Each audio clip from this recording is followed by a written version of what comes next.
അന്യനായിട്ടല്ല വന്നത്, യന്ത്രനായിട്ട് ഈ സിസ്റ്റത്തിനകത്തേക്കാണ് വന്നിരിക്കുന്നത്. ഇതുപോലെ ഷോകളിലായിട്ടും അല്ലെങ്കിൽ സ്ക്രീനിലൊക്കെ ആയിട്ടും ഞാൻ കണ്ടിട്ടുള്ള, ഇഷ്ടപ്പെട്ടിട്ടുള്ള, ആരാധിച്ചിട്ടുള്ള ആൾക്കാരാണ് ഈ മായിലുള്ള ഭൂരിഭാഗം ആൾക്കാരും.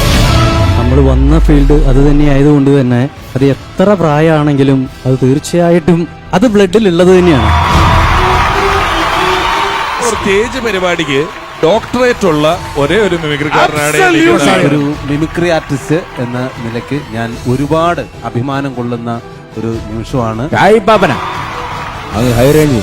ഇപ്പൊ ഓർക്കുമ്പോ തന്നെ സങ്കടം വരുന്ന ഒരു നാമവും ആ നാമം പേറുന്ന മുഖവുമാണ് സിദ്ദിഖ്.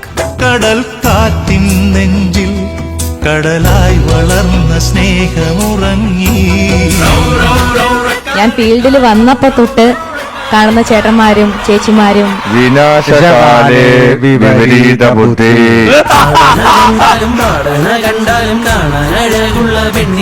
നെഞ്ചിൽ കുടിയിരിക്കും അരുമയാർന്ന രസികന്മാരെ. ഞാൻ ടൂവിനടുത്ത് ഒരു കാര്യം പറഞ്ഞു, ഇടേ നീ സൂപ്പർ സ്റ്റാർ. ആയും HRODയും ഇനിയും പ്രോഗ്രാമുകളായി നിങ്ങളുടെ മുന്നിലേക്ക് വന്നുകൊണ്ടേയിരിക്കും.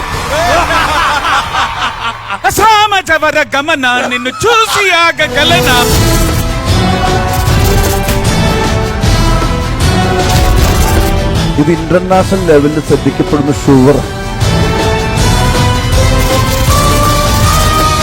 എന്താണ് മൊത്തത്തിലുള്ള അഭിപ്രായം? എന്താണ് ഇതുപോലത്തെ ഉത്സവം ജീവിതത്തിൽ കണ്ടിട്ടില്ലെന്ന് അവർ പറയുന്നത്.